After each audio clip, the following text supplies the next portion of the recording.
Why is sealing required at the bottom ash hopper? नीचे के ऐश hopper पर ceiling की आवश्यकता क्यों है? Proper sealing of furnace is required to avoid outside cold air ingress into the furnace which disturb the boiler draft and reduce the efficiency. भट्टियों में बाहरी हवा के प्रवेश से बचने के लिए भट्टियों की उचित सीलिंग आवश्यक है, क्योंकि बाहरी ठंडी हवा भट्टी में प्रवेश नहीं करती, जो बॉयलर ड्राफ्ट को बाधित करती है और दक्षता को कम करती है। What are the main steps to be followed during initial fill-up of a boiler? Boiler को प्रारंभिक रूप से भरने के दौरान अपनाए जाने वाले मुख्य चरण क्या हैं? 1. Take sufficient feed water into aerator storage tank. When boiler is in cold condition, water at normal temperature may be used. 2. Ensure all required isolation valve of feed water line of a boiler feed pump is in open condition. 3. Ensure gland cooling and bearing cooling water is available for boiler feed pump. Check healthiness of the pump. 4. Keep economizer air vent and drum air vent open condition. 5. Start boiler feed pump by keeping the discharge valve closed. Observe pump vibration, temperature, sound and current taken. 6. Open pump discharge valve slowly and notice the change in vibration, sound, current taken, suction pressure etc. 7. Start taking feed water into an economizer slowly by opening feed water control valve. If the feed water is hot, it should enter into the economizer slowly to avoid any thermal shock. Flow of water to the boiler may be controlled by feed control valve.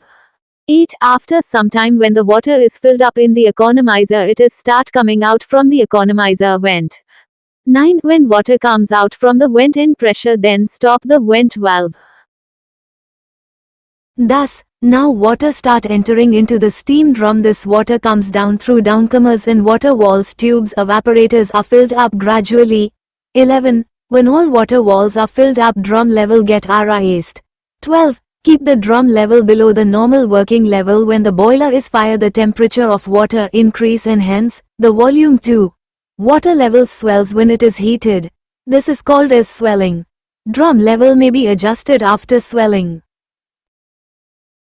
1. Deaerator storage tank में पर्याप्त feed water लें। जब boiler ठंडी अवस्था में हो तो सामान्य तापमान पर पानी का उपयोग किया जा सकता है। 2. सुनिश्चित करें कि बॉयलर फीड पंप की फीड वाटर लाइन के सभी आवश्यक आइसोलेशन वाल्व खुले अवस्था में हों। 3. सुनिश्चित करें कि बॉयलर फीड पंप के लिए ग्लैंड कूलिंग और बियरिंग कूलिंग वाटर उपलब्ध हो। पंप की सेहत की जांच करें। 4. इकोनोमाइजर एयर वेंट और ड्रम एयर वेंट को खुली अवस्था में रखें। 5. डिस्चार्ज वाल्व को बंद रखते हुए बॉयलर फीड पंप शुरू करें। पंप कंपन, तापमान, ध्वनि और कर्ट का निरीक्षण करें।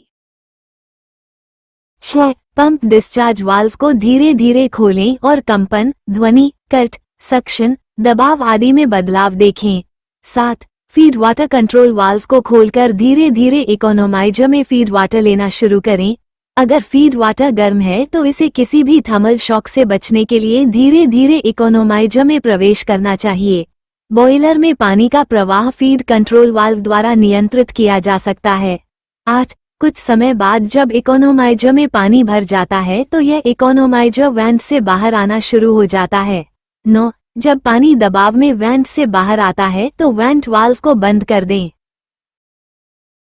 10. अब पानी भाप ड्रम में प्रवेश करना शुरू कर देता है। यह पानी डाउनकमर्स और पानी की दीवारों के माध्यम से नीचे आता है। ट्यूब वाष्पीकरण धीरे धीरे भर जाते हैं। 11. जब सभी पानी की दीवारें भर जाती हैं तो ड्रम का स्तर बढ़ जाता है।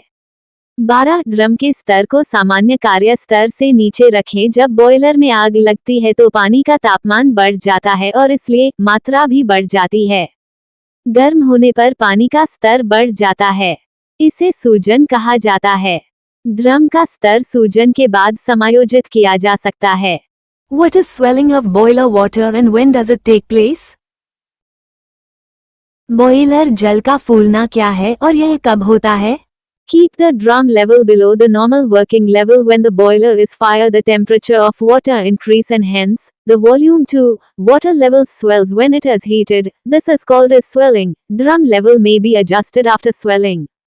ड्रम स्तर को सामान्य कार्य स्तर से नीचे रखें। जब बॉयलर में आग लगती है तो पानी का तापमान बढ़ जाता है और इसलिए मात्रा भी बढ़ जाती है।